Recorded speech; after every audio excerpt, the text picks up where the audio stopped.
तो हम क्या बात कर रहे थे, ई गवर्नेंस की बात कर रहे थे कि जो हमारी शासन सत्ता करने वाले लोग हैं वो क्या चाहते हैं कि हमारे आम जनता तक जो हमारी सेवाएं हैं वो इंटरनेट के माध्यम से पहुंच जाएं।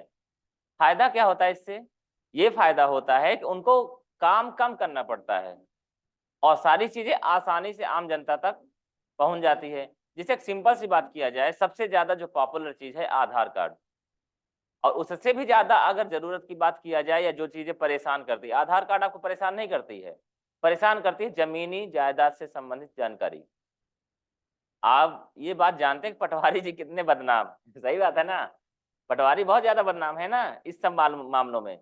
लेकिन एक चीज समझिए कि जैसे किसी की जमीन बेचना है, किसी की जमीन खरीदना है, या वैलिड सील लगी हुई कोई चीज लेना है, तो पहली चीज तो चक्कर लगाना पड़ता था, चक्कर लगाना पड़ता था। क्योंकि पहले क्या था, पटवारी साहब के पास जिम्मेवारियां भी बहुत ज्यादा रहा करती थी। आज क्या है, जिम्मेवारी है, ऐसा नहीं जिम्मेवारी नहीं है, पर फिर भी क्या हो गया है, जो छोटी छोटी चीजें अपने से होने लगी हैं उसकी बदौलत क्या अब उनको सही फैक्ट काम करना पड़ता है। उन चीजों के बारे में भी आगे बातें होंगी हमारी। आप देखिए क्या लिखा हुआ, शासन अपनी जनता के हित के लिए, जनता के हित के लिए जो योजना बनाती है, जो योजना बनाती है, जैसे वो चाहती है कि लाडली बहना के माध्यम से सभी को 1,000 या 1,250 रुपया मिलने लगे, ठीक है ना। कुछ लोगों की शिकायत है कि मुझको नहीं मिलती, लोग शिकायत क्या है, मुझको नहीं मिलती। क्यों नहीं मिलती ये कैसे पता चलेगा? आदमी के पास जाएंगे, आदमी बोलेगा पहले सचिव साहब के पास जाइए, सचिव साहब बोला नहीं पटवारी के पास जाइए, नहीं किसके पास जाइए, बैंक जाइए। एक्चुअल में हमको कहाँ जाना है ये हमें ई गवर्नेंस के माध्यम से पता चल जाता है, स्टेटस देख के। किससे? कि हमें बैंक जाना है कि पटवारी के पास जाना है कि हमको किसके पास जाना है। तो योजना किसकी है? गवर्नमेंट की, शासन की योजना है, ठीक है ना। किसके लिए है? जनहित के लिए है। और किसके माध्यम से हो रहा है? ऑनलाइन से हो रहा है। यही चीज एक सोचने वाली बात है। मान लीजिए सरपंच को दे दिया जाता है 1250 या 1200, एक दिमाग में रखिए, या 1,000 दिमाग में रखिए, 1,000 हर महिला को देने के लिए सरपंच महोदय को पैसा उनके खाते में दे दिया जाता। फिर बोला जाता सरपंच महोदय अपने गांव की सभी महिलाओं को 1,000 रुपए देंगी। क्या होता आप अंदाजा लगाइए। कुछ लोगों को मिलता और कुछ लोगों को ना भी मिलता, और कुछ लोगों को बहुत ज्यादा मिल जाता। किसको?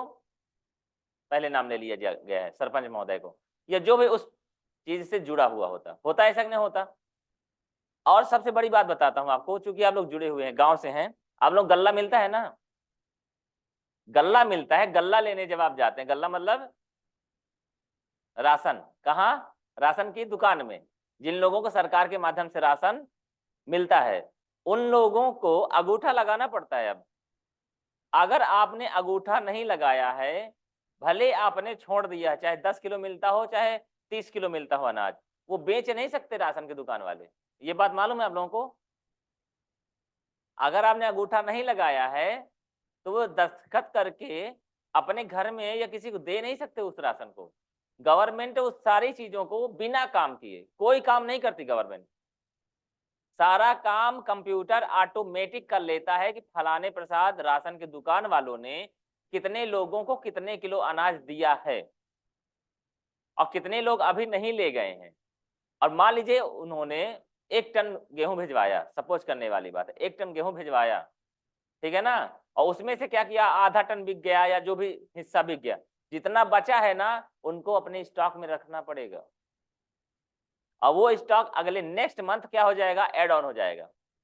जो लोग नहीं ले गए हैं उनका भी राशन अगले महीने जुड़ जाएगा। मतलब चीटिंग का जो एक फंडा था, खत्म। पहले क्या हुआ करता था, अपने से ही गौरव नाम लिख लिया उन्होंने, बता दी कि इनको हमने दे दिया। अपने से ही राघव नाम लिख लिया उन्होंने, बोले हमने दे दिया 30 किलो। वो 30 किलो अनाज कहाँ गया? दुकानदार की जेब में। कहाँ गया? दुकानदार की। किसका नुकसान? दो लोगों का, शासन का और आम जनता का। बोल दी दुकान बंद हो गई, अब आपका अनाज खत्म, ठीक है ना। या अब ले तो गए हो बहुत सारी। अब दूसरी बात ये भी आप जानते हो, पहले और आज में एक चीज का और फर्क मिलेगा आपको। पहले लोग दबदबा के दम पर बहुत सारा काम कर लिया करते थे, लेकिन आज ऐसा नहीं है। आज सारी चीजें क्या आ गई हैं, ऑन द वे आ गई हैं, मोबाइल में आ गई हैं, कंप्यूटर में आ गई हैं। सारी चीजें दिखती हैं, जिसको बोला जाता है ट्रांसपेरेंसी, यानी कि पारदर्शिता। यानी आपको दिखता है ना सारी चीजें। आगे बढ़े थोड़ा सा। वो सारी की सारी चीजें चूंकि इंटरनेट के माध्यम से पहुंचाई जा रही हैं, इसलिए उसके साथ क्या जुड़ गया है, ई, यानी ई गवर्नेंस की बात हो रही है। आगे थोड़ा देखिए, जैसे बहुत सारी चीजें दिया हुआ है, आय प्रमाण पत्र बनाना, निवास प्रमाण पत्र बनाना, जाति प्रमाण पत्र बनाना आदि विभिन्न सेवाएं इनके माध्यम से दिया जाता है। अगली अगर हम बात करें,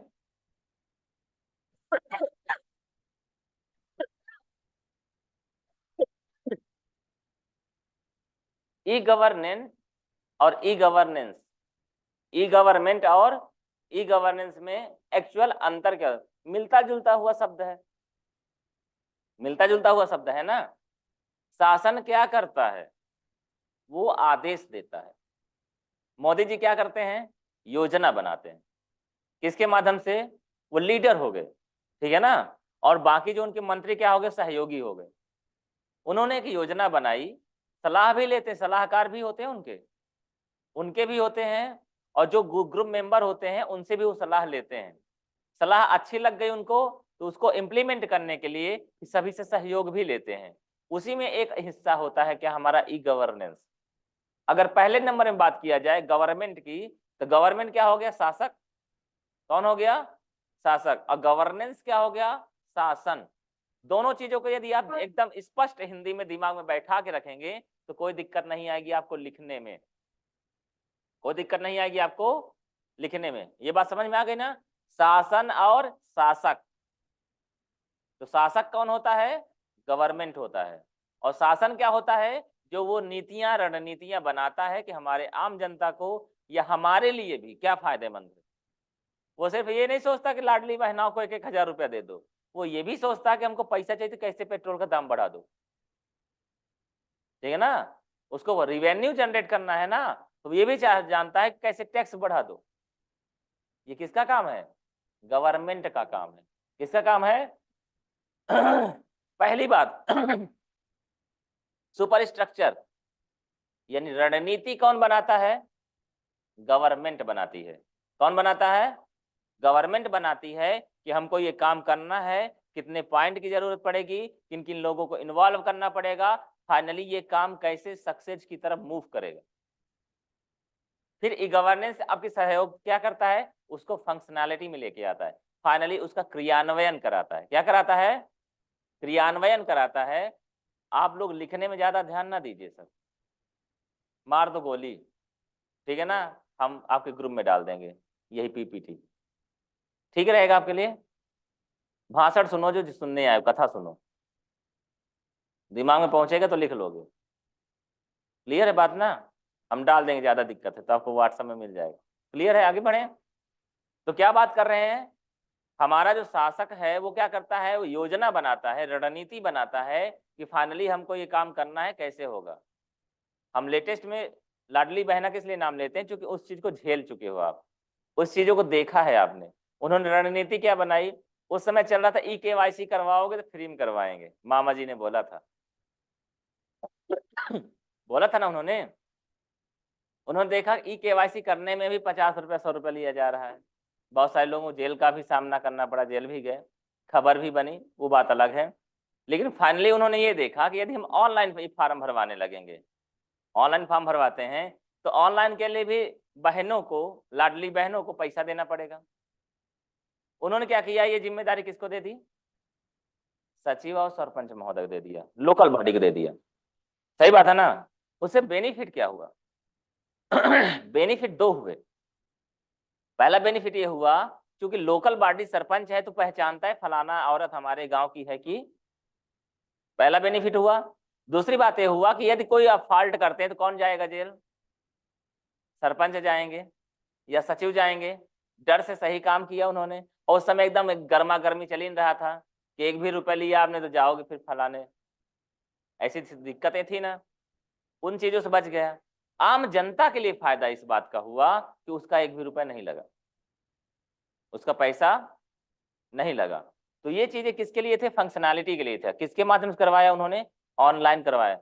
कोई फार्म पेंडिंग न रह जाए कि आप फार्म दे तो आए सरपंच महोदय के, आप फार्म दे तो आए सचिव सहायक को, लेकिन पता चला आपको फार्म ही नहीं भरा गया।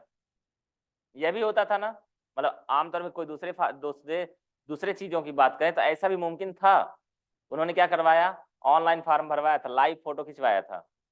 सही बात है ना, उससे बेनिफिट क्या हुआ, जो होगा तुरंत होगा, जो होगा सबमिट, मतलब सबमिट, आपका आवेदन सफलतापूर्वक दर्ज कर लिया गया है। आपको भरोसा नहीं तो ऑनलाइन आप इसका स्टेटस भी देख सकते हैं। दिखता था कि नहीं दिखता था, बात समझ में आई।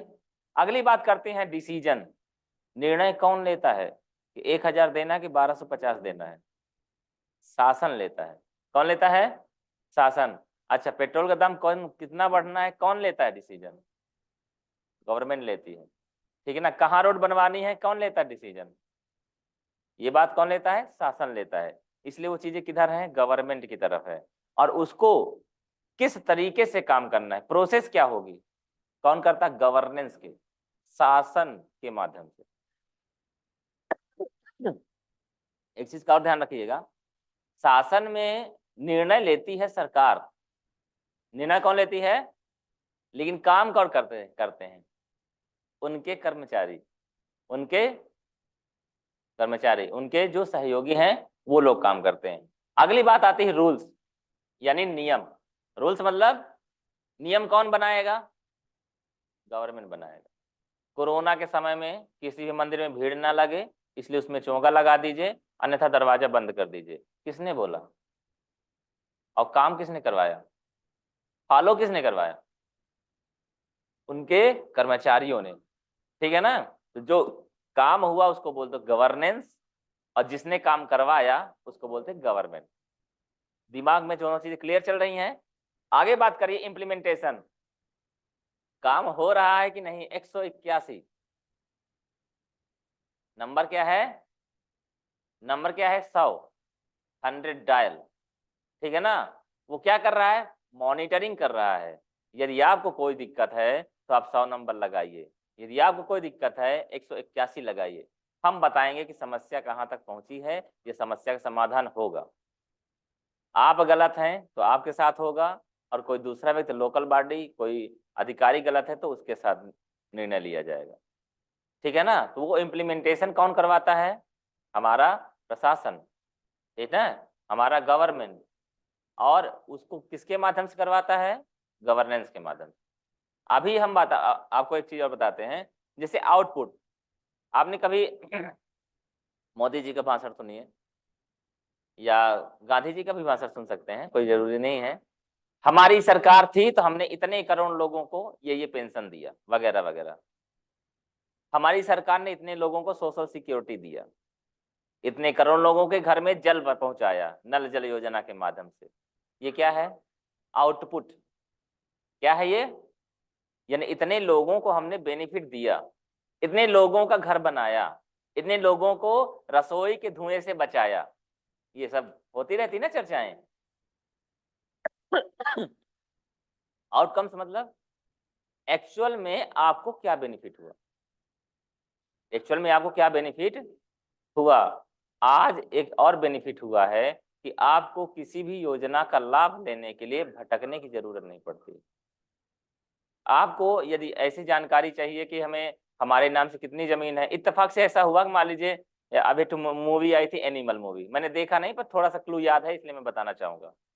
हमने ऐसा सुना कि उसमें जो मेन हीरो था वो कहीं और चला गया था, उसके पिताजी कोई मर्डर वगैरह हो जाता था, फिर वो आता है तो उसका बदला लेता है वगैरह। समटाइम्स ऐसा मान लीजिए कि आपके और चले गए कहाँ, पढ़ाई के सिलसिले में चले गए बाहर, घर में कोई घटना हो गई, सारी जानकारी पिताजी को थी कि जमीन कहाँ है, पैसा कहाँ है, बैंक बैलेंस कितना है, बीमा कितना था। अब ऐसा तो सोचा नहीं था ना आदमी कैसा हो जाएगा, इत्तेफाक से किसी कभी भी किसी के साथ ऐसा हो सकता है। तो क्या आपको कोई जानकारी बता के गए थे पिताजी? 10वां दिन गुजरने के बाद फिर यही काम रह जाता है कि देखो कितने का बीमा था, देखो कहाँ कहाँ पैसा था। रहता है, सही बात की नहीं बता रहे हैं। यहाँ तक 10वां दिन में गुजरता नहीं है, बहुत सारे जो लोगों के यहाँ पहली शुरुआत यहीं से होती है कि बीमा कितना था, चर्चा के विषय यही रहता है। खैर कोई बात नहीं, मतलब मैं ये बताना चाहता हूँ ई गवर्नेंस की ही बदौलत आप स्वयं भी या किसी ऑनलाइन की दुकान में जाके एक ही झटके में पता कर सकते हैं कि आपके पिताजी के नाम से कौन कौन सी जमीन थी या है या उन्होंने खरीद के रखी है। पता चल जाएगा कि नहीं पता चल जाएगा?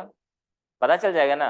अच्छा, दूसरी बात, यदि बीमा के बारे में आप जानकारी लेना चाहते हैं, बैंकिंग के बारे में जानकारी लेना चाहते हैं, तो आप क्या निकाल लीजिए, आपके आपके पिताजी कितने खाते थे, जानकारी लेना चाहते हैं, ये बहुत कम लोगों को मालूम है। आप उनकी सिविल जनरेट करवा लीजिए, जितने भी खाते हैं उनके सब पता चल जाएगा। सिविल जानते हैं हम लोग, नाम सुना है आप लोगों ने? जब कोई व्यक्ति लोन लेता है ना, उसका सिविल चेक किया जाता है, और सिविल में सारी जानकारी मिल जाती है कि आप, चाहे आप हो चाहे आपके पिताजी हो, कितना लोन लिए हैं, कौन कौन से बैंक में खाता है, क्रेडिट स्कोर कितना है, ये सब पता चल जाता है। तो क्रेडिट स्कोर से मतलब नहीं है, ये पता चल जाएगा कौन से बैंक में खाता है, क्योंकि वहाँ पैन कार्ड लगाया जाता है, आधार कार्ड लगाया जाता है। ये बात समझ में आई? क्लियर है? ठीक है, आगे बढ़े अपन लोग। अगली बात आती है ई गवर्नेंस की विशेषताएं। जो हमारे साथ, हमारे आसपास, हमारे देश प्रदेश में ई गवर्नेंस की विशेष बहुत सारी सेवाएं चल रही, तो उनकी खासियत क्या है, उनसे हमें क्या क्या लाभ मिल रहे हैं। पहला बेनिफिट क्या है, सरकारी विभागों से संबंधित सूचनाएं एवं सेवाएं इंटरनेट पर उपलब्ध हैं। अभी मैंने चर्चा किया भू अभिलेख की, लैंड रिकॉर्ड की, ठीक है ना, पता चल गया ना, नक्शा भी निकाल सकते हो और इंतखाब भी निकाल सकते हो, B1 भी निकाल सकते हो। यहाँ तक यदि आप जमीन का नपवाने के लिए रिक्वेस्ट करना चाहते हो तो पटवारी साहब के पास जाने की जरूरत ऑनलाइन रिक्वेस्ट होती है, ठीक है ना। हम इन चीजों के बारे में इसलिए बात करें कि ये चीजें थोड़ा सा हर व्यक्ति जुड़ा हुआ है इन चीजों से। इसके अलावा भी बहुत सारी सेवाएं जुड़ी हुई हैं, जैसे दिवाली दरमियान पटाखा बेचा जाता है, पटाखा बेचने का लाइसेंस बनता है, वह लाइसेंस भी ऑनलाइन ही आवेदन होता है। आपको पुलिस वेरिफिकेशन के लिए सर्टिफिकेट बनवाना है ना, वो भी आवेदन ऑनलाइन ही होता है। ITR का सुना है नाम, इनकम टैक्स डिपार्टमेंट का, वो भी काम ऑनलाइन ही होता है, ठीक है ना। मतलब बहुत सारी चीजें ऑनलाइन होती है, वो सारी सेवाएं किसकी है, गवर्नमेंट की सेवाएं हैं, ठीक है ना। दूसरी बात, इसमें कागज की बचत होती है, कागज की बचत होती है, तो बचत होती है तो उससे फायदा क्या होता है, हमारा एनवायरनमेंट थोड़ा सा सही रहता है। अगली बात इससे, अच्छा इसमें कागज की बचत कैसे होती होगी, चलो फार्म तो भर ही लेते हो, एक चीज मैं बताता हूँ। एक है डिजी लॉकर का नाम सुना है आप लोगों ने? डिजी लॉकर सुना है आप लोगों ने? डिजी लॉकर में आप क्या कर सकते हैं, पहली चीज तो छोटी सी बात, ड्राइविंग लाइसेंस ले के साथ में चलने की जरूरत नहीं है आपको, रजिस्ट्रेशन कार्ड लेके चलने की जरूरत आपको नहीं है। आप उसको डिजी लॉकर को इंस्टॉल करिए, उसमें वो आप अपना, यहाँ तक कि 10वीं की मार्कशीट, 12वीं की मार्कशीट, स्नातक की मार्कशीट, सब वेरीफाइड उसमें डाउनलोड कर सकते हैं। जब चाहेंगे देखना आप देख सकते हैं, और जब किसी को दिखाना दिखा सकते हैं। अगला स्टेप गवर्नमेंट का यही, जो आपकी ABCID वगैरह बन रही, मालूम है आप लोगों को, उन सब का कॉन्सेप्ट ही यही है, तो भैया कागज को बंद कर दो। आपको आवेदन भरना है ना, मान लीजिए आपको पुलिस का फार्म भरना है, एक बार प्रोफाइल बना लेते तो आप चाहे जिसका फार्म भर, पुलिस का भरो, पटवारी का भरो, SSC भरो, जो भी भरना हो जाता है ना। आगे चल के क्या करना पड़ेगा आपको, या तो आधार नंबर डालो या डिजी लॉकर नंबर डालो, और सारा फार्म अपने से भर जाएगा। आपसे कंसेंट ले लिया जाएगा कि मैं अपने डिजी लॉकर की सारी जानकारी संबंधित डिपार्टमेंट को एक्सेस करने का अनुमति देता हूँ। वो टिक करवा लेंगे, बस टिक नहीं करो फार्म ही नहीं जाएगा, मजबूरी करना पड़ेगा आपको। और क्या होगा, संबंधित डिपार्टमेंट के पास गवर्नमेंट से ID पासवर्ड रहेगा कि वो आपके डिजी लॉकर के 10वीं 12वीं मार्कशीट को वेरीफाइड कर दे। और ये भी उसको करने की जरूरत नहीं पड़ेगी, क्यों? क्योंकि सारा डेटा जब आप फार्म में एक्सेस करेंगे तो अपने से सारी चीजें वेरीफाइड ही जाएगी। वो बोल देगा भैया पहले डिजी लॉकर में वेरीफाइड करिए, उसके बाद फार्म भरिए, बोलेगा ये। तो क्या हो जाएगा, डिजी लॉकर की ID डालोगे, वही आपका एप्लीकेशन नंबर भी रहेगा, वही आपका पासवर्ड भी रहेगा, तो फायदा क्या हुआ, सारा काम सेंट्रलाइज हो जाएगा, आपको किसी को कुछ देने की जरूरत नहीं पड़ेगी। अंगूठा लगाओ वेरीफाइड होगा, KYC हो गया, काहे को कागज, पैसा दो पैसा लो, काहे का कागज, नोट छापने की जरूरत ही नहीं है, सारा काम किससे हो रहा है, नंबर से हो रहा है, डिजिटल। किससे हो रहा है? डिजिटल होता रहेगा। तो फायदा होगा कि नहीं होगा? ये ना सोचो कि कागज बचाने से सिर्फ हमारे पेड़ पौधे ही बचते हैं, आदमी भी बचता है। आदमी भी कैसे?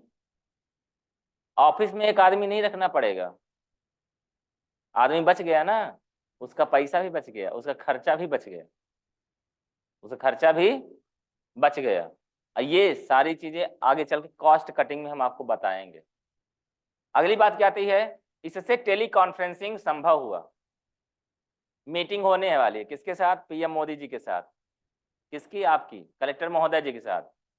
अब आपको बुलाए हैं वो सीएम साहब, पीएम साहब, कलेक्टर महोदय, तो अपना पैसा देंगे तब ना जाओगे। बोले कुछ एक भी रुपए देने की जरूरत नहीं किसी को, उनको बोलो घर में मोबाइल चालू करें और ये वाला एप्लीकेशन डाउनलोड करें, जूम एप्लीकेशन, ठीक है ना, उसी से मुलाकात हो जाएगी आमने सामने। हो जाती कि नहीं होती? इस समय वर्तमान में जितने भी थोड़ा सा अपर लेवल के डिपार्टमेंट, आए दिन मीटिंग चल रही है, डेली फॉलो अप मीटिंग चल रही है, मार्च क्लोजिंग मीटिंग चल रही है। कहाँ चल रही है? बैठे बिठाए। कितने बजे? बैंकिंग ऑफ होने के बाद 5 बजे तक ऑफिस है, 5:30 बजे से मीटिंग है। ओवर ड्यूटी भी करवा रहे हैं, मीटिंग में हड़का भी रहे हैं डेली। कहाँ बैठ के? घर बैठे। ना पीएम साहब को किसी सीएम से मिलने की जरूरत है, ना सीएम साहब को पीएम से, ना कलेक्टर महोदय से। सब लोग अपने घर में बैठे रहो और वहीं से मीटिंग होगी। सुनाना तो है, सुना देंगे, बस हो गया।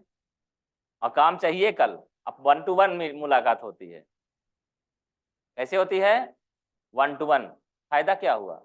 Convince charge, time slot, tension खत्म, टेंशन देना काम शुरू। मीटिंग जब भी होती है टेंशन ही मिलता है, बाकी कुछ नहीं। उससे फायदा क्या होता है? गवर्नमेंट को काम बढ़ जाता है।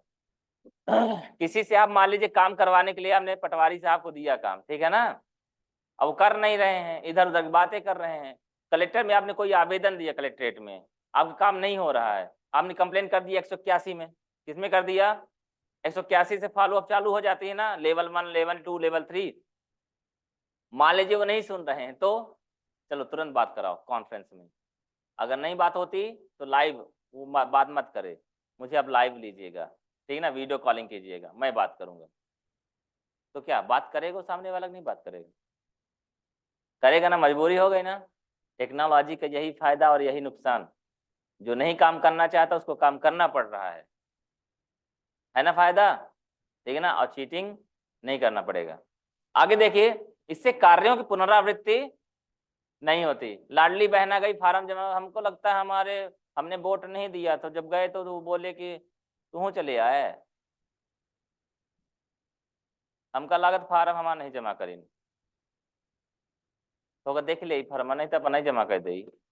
एक जगह ऑनलाइन से भरवाया उन्होंने, दूसरी जगह भी जाके भरवा दिया। भराएगा फार्म क्या? नहीं भराएगा ना। यानी बार बार काम करने की जरूरत नहीं है। यू हैव ऑलरेडी सबमिटेड या यू हैव सबमिटेड फॉर्म, या ऑलरेडी रिक्वेस्टेड, तो क्या हो जाएगा? बार बार एक ही काम को करने की जरूरत नहीं पड़ेगी। किसका फायदा? आपका पैसा बच गया और सरकार का टेंशन बच गया, दोनों लोगों का फायदा, ठीक है ना। अब आगे देखिए, इससे प्रशासनिक और प्रौद्योगिकी का साझा नेतृत्व होता है। यानी जिसको काम करवाना है उसका भी फायदा और जिसको काम करना है उसको भी फायदा। किससे फायदा? ई गवर्नेंस से। किससे फायदा? ई गवर्नेंस से। बात क्लियर है? अभी तक की बात क्लियर है? जा रही बराबर दिमाग में? जा रही है? चलो तो आगे बढ़ें। आप गाड़ी चलाइए, 40 मिनट में रीवा पहुंचिए। फायदा है लेकिन नुकसान है। दूसरा उसके बारे में बात होगी। क्या नुकसान है? एक्सीडेंट भी हो सकता है, गाड़ी भी पलट सकती है, आपकी आंख भी दर्द करेगी, धूप बहुत है, ज़्यादा तेज चलेंगे तो इंजन भी खराब होगा, धुआं देने लगेगी गाड़ी, प्रॉब्लम है, नट बोल्ट भी ढीले हो जाएंगे, हो सकता है, बहुत सारी प्रॉब्लम्स आती है ना।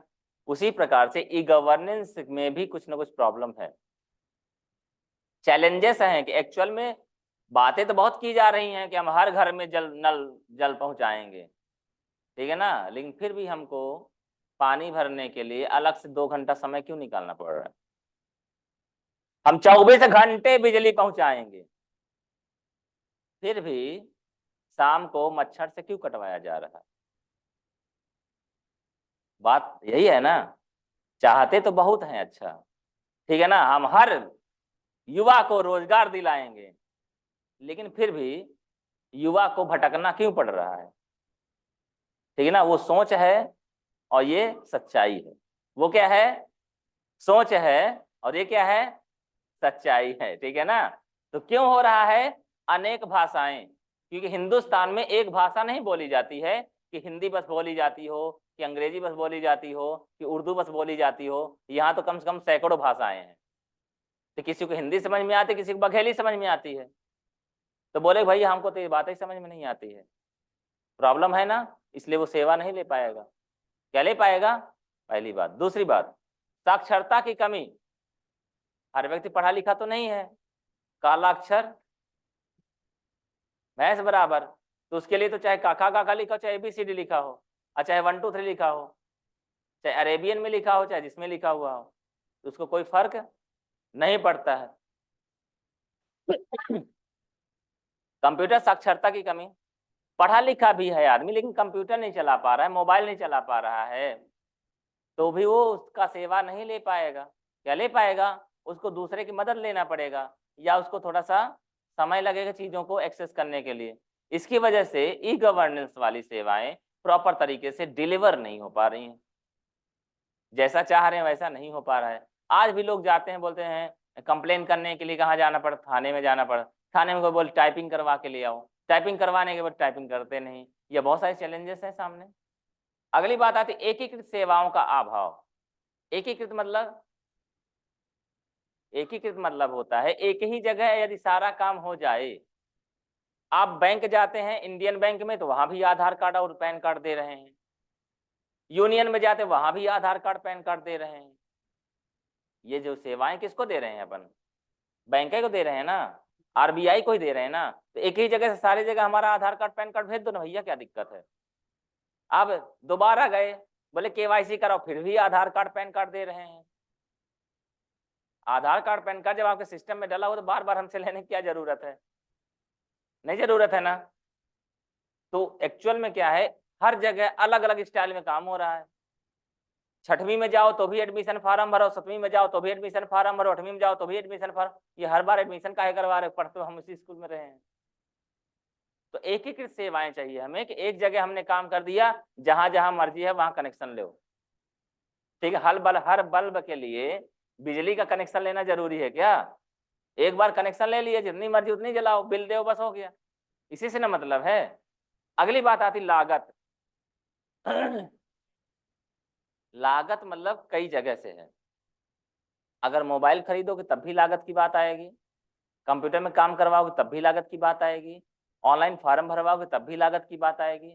कोई भी काम करवाओगे तो पैसा तो लगता है ना। हर व्यक्ति के पास उतना सफिशियंट पैसा नहीं है कि हर सेवाओं को वो ले सके, हर सेवाओं को ले सके। कंप्यूटर पढ़ने के लिए भी उनके पास पैसा नहीं है, बोलते हैं सर 7,000 ले लीजिए। फलाने जगह तो 8,000 ले रहे हैं, 7,000 ले रहे हैं, 6,000 ही ले रहे हैं। ठीक है ना। तो जब वो पढ़ेंगे नहीं तो आगे बढ़ेंगे नहीं, जानकारी होगी नहीं तो कुछ नहीं कर पाएंगे। तो यहाँ पे क्या हो रहा है, हर व्यक्ति के पास लागत के बराबर पैसा भी नहीं है। ये चुनौतियां हैं जिसकी बदौलत ई गवर्नेंस हर तक नहीं पहुंच पा रहा है। अगली बात आ रही इलेक्ट्रॉनिक सुरक्षा। किसी प्रकार से मोबाइल भी ले लिए, UPI भी रजिस्टर करवा लिए, ATM भी ले लिए, और पैसा भेजने के लिए फोन पे भी इंस्टॉल कर लिए। पता चला पैसा आपने भेजा और पैसा रुक गया, कहाँ? हवा में। कहाँ रुक गया? यानी फाइनली जहां तक डेस्टिनेशन तक पहुंचा नहीं। अब क्या, ना मेरे पास पैसा है, ना सामने वाले के पास पहुंचा, ना कहीं दिखाई दे रहा पैसा। बैंक वाले बोल रहे हैं कि आपने पैसा भेज दिया, सक्सेसफुल ट्रांजैक्शन हो गया, और सामने वाला बोल रहा मेरे तक पहुंचा नहीं। आदमी का BP बढ़ेगा कि नहीं बढ़ेगा? बढ़ेगा ना। अगली बार बोले कि भैया मैं यहाँ के बैंक में ही पैसा निकालूंगा और ये सब टेंशन झमेला नहीं लेऊंगा। ये टेंशन कब तक रहेगी? 2-4 दिन तक, जब तक पैसा वो रिवर्स आ नहीं जाएगा। और वो डेली आके पहुंचेगा और दिमाग भी खराब करेगा। अपना ही बोले रहना, हम कहें कि कल रहता पैसा, तो अपना भरोसा ही नहीं हो रहा। अब बना लाख हम पैसा लेके भाग जाओ, अब भाग का पैसा कहाँ पाई है? आज बारात आप अल्लाह तब कहाँ से सामान ले जाइए? ऐसा भी हो सकता है ना, बहुत सारी समस्याएं। और एक बात आप जानते हो अच्छे से, क्या बोलते हैं, दूध का जला, दूध से जली हुई बिल्ली है ना, छाछ को भी क्या करती है, फूंक के पीती है। तो जिसके साथ ऐसी घटनाएं हो जाती हैं तो उसके लिए थोड़ा सा डिसीजन लेना कठिन हो जाता है, और इसी वजह से ई गवर्नेंस अभी उतना एक्टिव नहीं हो पाया। ठीक है, कुछ पहले सवाल पूछ लो यदि आप लोगों को हो तो, कुछ दिमाग में है तो।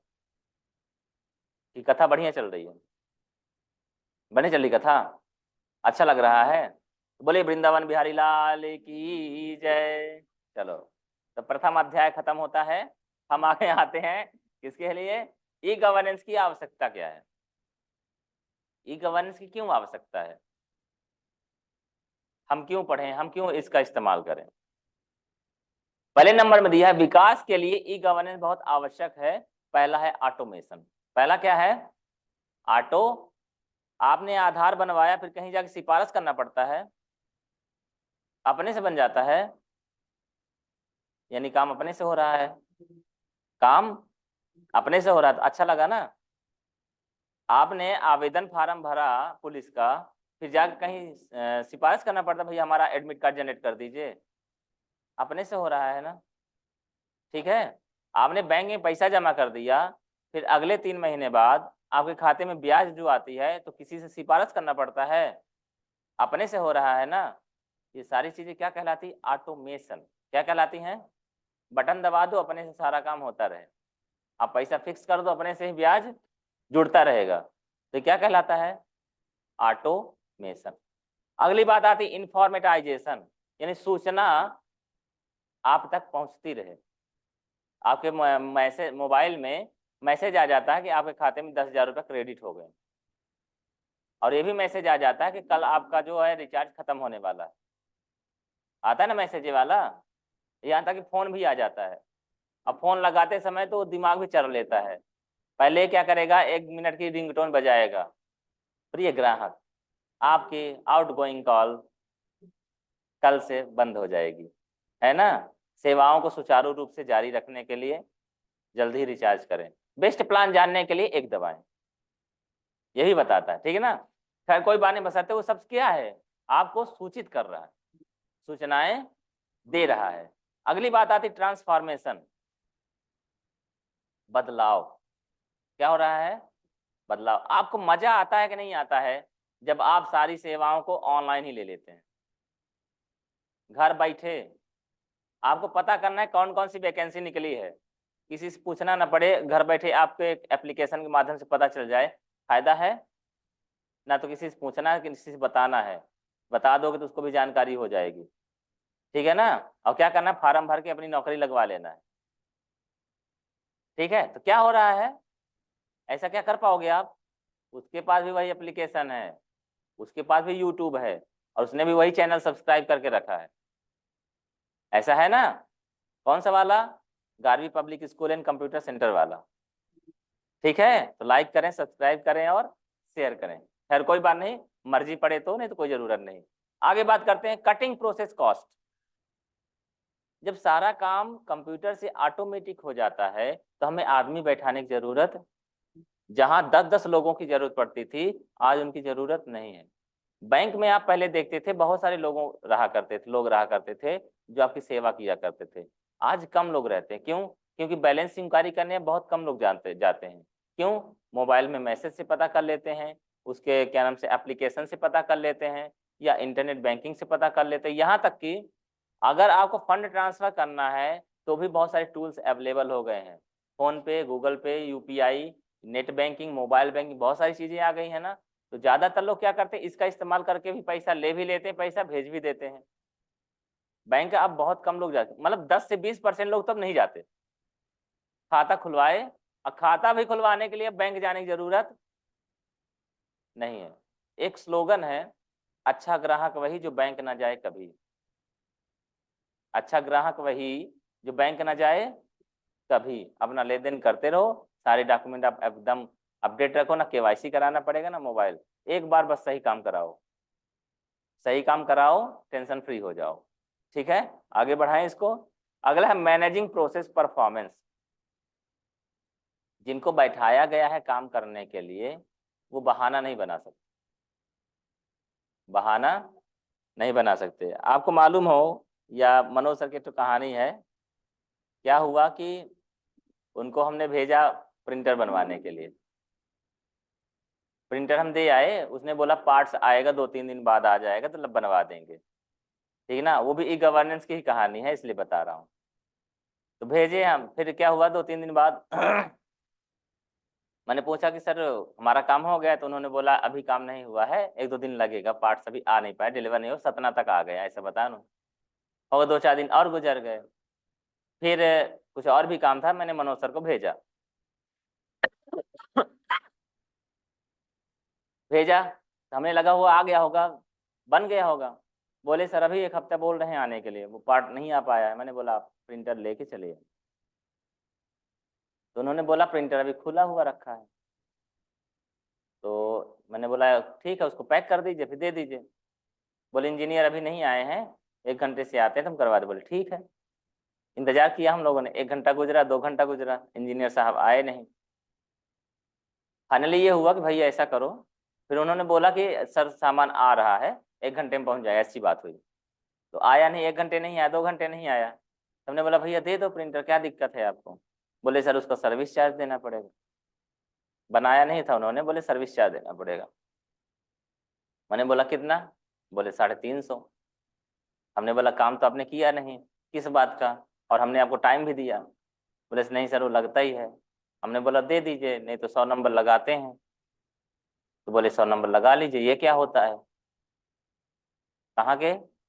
बोले वो ये क्या होता है, हम तो नहीं जानते। हमने कोई बात नहीं, जब पुलिस वाले आ जाएंगे तो बताएंगे वो 100 नंबर क्या होता है। मैंने मनोज सर से बोला, तो बोले वहाँ लड़कियां थी 2 रिसेप्शन में। जब हमने बोला तो बोले सर ये आनाकानी कर रहे हैं, प्रिंटर रखा हुआ है और परेशान कर रहे हैं। मैंने बोला 100 नंबर लगाइए फ़ोन। तो जब उनके सामने फिर पहले अलग तरीके से बात कर रहे थे, जब ये बात हो कि 100 नंबर लगाते हैं हो गया, हम बुलाते हैं पुलिस वालों को कि भाई काम भी नहीं कर रहे हैं, 1 हफ्ते से रखा हुआ है प्रिंटर और लौटा भी नहीं रहे हमारा प्रिंटर। फिर अब उधर से फ़ोन आया रिटर्न। बोले सर आप बताइए आपकी दुकान में अगर ऐसा काम होगा तो आपको अच्छा लगता। मैंने बोला हमारी दुकान में ऐसा काम ही नहीं होता कि ग्राहक आए उसको हम पागल पागल बनाते जाएं। पहले बोले 1 घंटा 2 घंटा, पहले बोले 3 दिन, फिर 1 हफ्ता, फिर 1 घंटा, फिर 2 घंटा, फिर 3 घंटा, फिर घर भी ना पहुंचा पाए। अब देवतलाब आना था, वो रीवा में थे, शाम को 6 बजे के बाद गाड़ी भी ना मिले, 7 बजे के बाद। फिर वो आना काने का, हम तो बहुत सरल शब्दों में बता रहे हैं, जो बातें हुई बहुत थोड़ा सा है ना, कोई आसानी से पैसा नहीं छोड़ता। कुल मिला के ये है कि बात बदल जाती है। कैसे, आपके किसी डिपार्टमेंट में जाइए और वो काम ना कर रहा हो, बहाने बना रहा हो, बोले सर कर दीजिए नहीं तो मैं 181 लगाऊंगा, नहीं 100 नंबर बुलाऊंगा। अरे भाई मेरा मतलब है इस तरीके से काम करो ना। कितनी बार समझा रहा हूँ, समझ नहीं रहे हो, ले आओ मैं फॉर्म भरता हूँ, मतलब ही बदल जाएगा। गवर्नेंस का यही मेन काम है कि चीजें आपके लिए सरल हो जाए। गवर्नेंस का क्या काम है, चीजें आपके लिए, आम जनता के लिए सरल हो जाए ताकि वो आसानी से डिलीवर हो सके। देखो 100 नंबर से क्या हुआ, 100 नंबर क्या आई, आई तो नहीं ना, बस आपने जिक्र कर दिया काम हो गया, जिक्र कर दिया और काम हो गया ना। 181 का आया पर आपने जिक्र कर दिया और सरल हो गई बात है। तो जब कभी ऐसी अटकलें आए, इन टूल्स का इस्तेमाल किया करो। और 100 नंबर का वाकई में बहुत ज्यादातर बेनिफिट हुआ है महिलाओं को। गांव स्तर में, शहर में भी होता है, ऐसा नहीं है। कोई औरत है, कोई लड़की है, थोड़ा मतलब देरी से पहले इधर उधर कहीं भी अगर हैं, तो उनको एक सुरक्षा कवच है कि हम 100 नंबर डायल कर सकते हैं। और एक समस्या रहती है, आमतौर में हर व्यक्ति को लगता है कौन जाए पुलिस स्टेशन, जाएंगे तो लोग क्या सोचेंगे, क्या बोलेंगे, फलाने की बहू, फलाने की बिटिया पुलिस थाना आई है।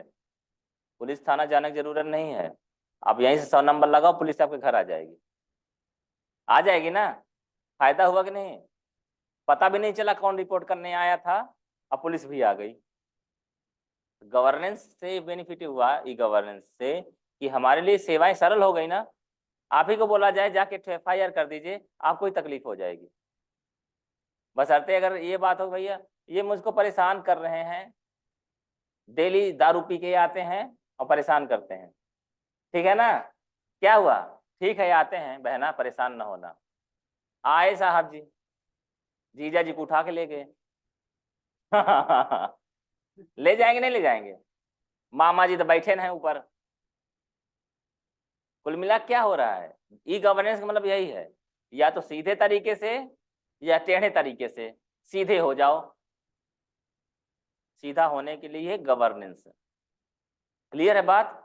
तो बोले वृंदावन बिहारी लाल की जय। आज का अध्याय यहीं खत्म होता है, अगली कहानी अगले दिन ब्रेक के बाद, ठीक है ना। ये मैं भेज रहा हूँ आपको PPT।